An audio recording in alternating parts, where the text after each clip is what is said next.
This is Kate Larson, editor of Spin-Off Magazine, and I am coming to you from a sunny corner of my winter farmhouse. And I've been knitting along on a hand-spun Towline hat. And the Towline hat is a new pattern from Carrie Bullock-Ozkan that we just released for Spin-Off subscribers. It's been a tough year for so many folks that we thought that a little beginning of year bonus would be well warranted.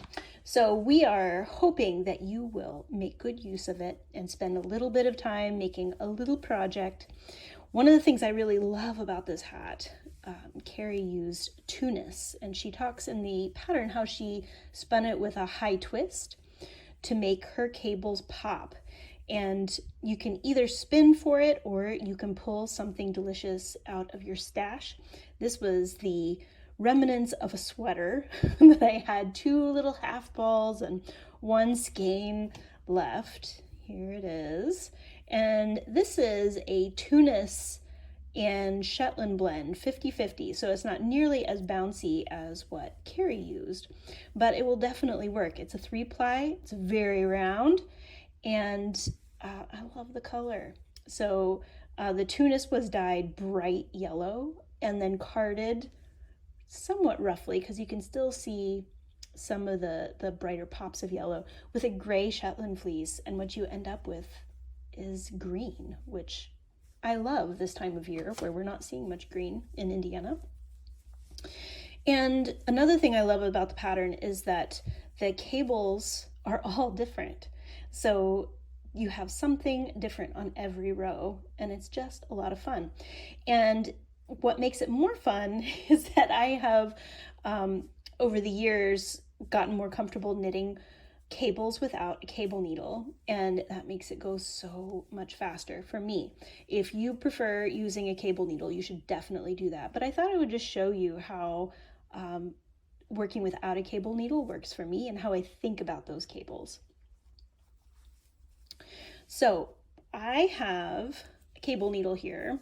If you've not seen them, there's lots of different ones. There's the old hook style. There are some that are pretty straight but then have a little dent in the middle. This one is slightly thick on each end. And what I would use this kind of cable needle for is when I'm just beginning really big cables in a project. I would still use a cable needle like this occasionally. I'll show you how I work through cables without a cable needle. So here is the chart. I tend to take the printed pattern, fold it up, keep it in my spinning and knitting nest, and use Post-it notes to show me which row I was on. And so this is the cable chart, and this is for the body of the hat, and repeat it over and over. And I've gone through 1 repeat, and I'm ready to start the first cable row over again. So when we purl 3 and then we get to our first cable, the thing to look at here is that we have the left 2 stitches of this cable are crossing in front of the others. And so we have a right twisting cable. And there are many ways to think about this depending on how your brain organizes this kind of information. So when we are here, and I tend to knit with my left hand unless I have a good reason not to, and I'll show you both hands though.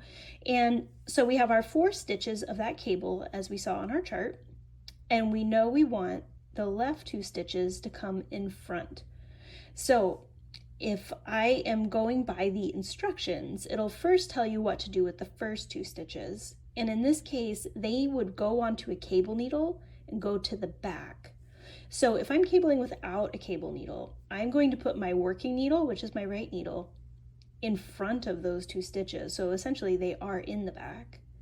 And I'm going to insert my needle into the next 2 stitches. And then what I'm going to do may seem frightening to you, but don't worry. And as Elizabeth Zimmerman often says, put a cool cloth on your forehead. I'm going to come out of those stitches, and then I'm going to go back into them. And this is hard to do while looking through a camera. So now I have all my stitches safe and sound. And at this point, I don't mind giving this a little tug. I would never give it a little tug if the stitches were not all on needles, but here I can give it a little pull. And when I put these back on my left needle, I have created my cable, but I have not knitted those stitches. I've essentially reordered my stitches. And once I knit these stitches, I have created my cable. And those left 2 stitches are twisting over the top of the right 2 stitches. Okay, so I'm going to do my purls awkwardly. And then let's look at our chart again.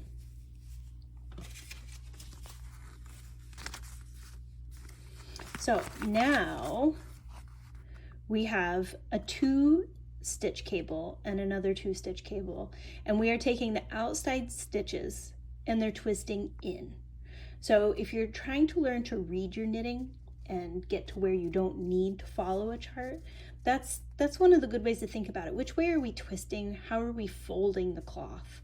So here we're taking the outside stitches and we're folding them in. So if we were looking at the instructions, it would tell us to take that first stitch, put it on a cable needle, and hold it to the front. So I am going to put my working needle, my right needle, into the back of the next stitch. So that first stitch that would have, by the instructions, gone on a cable needle, it is in front of that working yarn. And if I pinch below these, pull them off, go into that stitch, again, hard to do through a camera, and put that stitch back on to the left needle, I've reorganized them.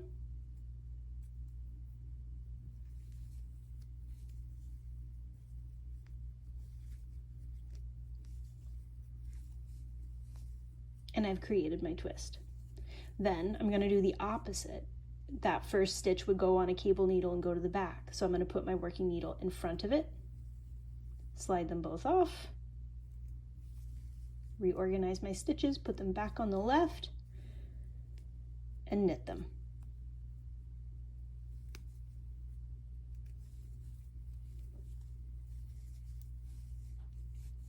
Now I have one purl stitch. Okay, so now we get to our third cable of the repeat. And when I said earlier that we have all different cables, it means within this repeat we have 3 separate cables. And so on our third one, this cable, both of those interior sets. So we have 2 4-stitch cables. So we have the inside 2 stitches come out and the inside 2 stitches come out. And if we look at this cable all the way through the chart, it's the same every time. And so we are always moving the center stitches over the top and out. They're always coming out. And that looks like this. It's a classic cable style, easy to remember, easy to follow. One other thing that often trips people up is how to count your cable rows. That can, if you lose your place, oh my goodness, how are we going to count this? So my best trick is to find the hole. You'll always end up with a hole whenever you're doing cables because you're folding the fabric. And when you find the hole, let me put this white paper behind here. I think it'll make it easier to see what I'm going to show you. Okay, so here it is. That bottom bar, you have the hole, you have a bottom bar, that is the cable row. And then I have 1, 2, 3 bars above that, and that corresponds with cable row 1, 2, 3, and then on that 4th row we cable again. So that means we're right on track. So if we want to cable these 4, and we want the inside 2 to come out. So the cable instructions, as they tend to be in most publications, assume you're using a cable needle. We would put these 2 stitches, the first 2 stitches, on a cable needle and hold it to the back. if you're learning to read your cables and you are thinking about what's folding, what's coming in front of, we would think about these two. We're going to reach over and grab them so they can come out. These come out. So however you're thinking about it, the direction it's twisting, following the instructions, we're letting these two go to the back. We're going to prioritize these two and we're bringing them forward. So again, I'm going to just hold these slightly in place. I'm not going to pull my fabric until I have everybody organized. So now I have the two that would have been on a cable needle back here on my left needle. These stitches are in the front. I'm going to twist it and not be frightened because everyone is organized. And then once I have them reorganized, I can knit those stitches. And I'm going to do the next cable with the yarn in my right hand, just in case you are a English style knitter. And here we are going to take the inside stitches and move them out. So what we would do if we were interpreting from cable instructions, these two would go on a cable needle and come to the front. So I'm going to put my working needle, the right needle, into the back of the next two stitches. And I'm going to slide all 4 stitches off. I'm going to come back in to these two. So the cable needle stitches that would have been in the front, they are now on my left needle, and we twist them, reorganize,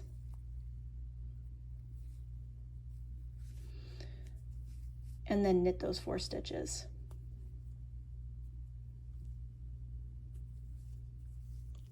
Now, I tend to be a tight knitter, and I have to remember when I'm working cable patterns to loosen up, which is another good lesson for the beginning of the year, so we can begin as we intend to proceed. So that is how I would work that repeat. And I hope that you have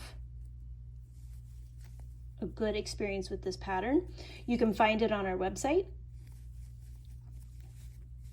which is spinoffmagazine.com. Let me show you the pattern again here real quick. The Towline Hat. It's super cute, and I hope you have a lot of fun with it.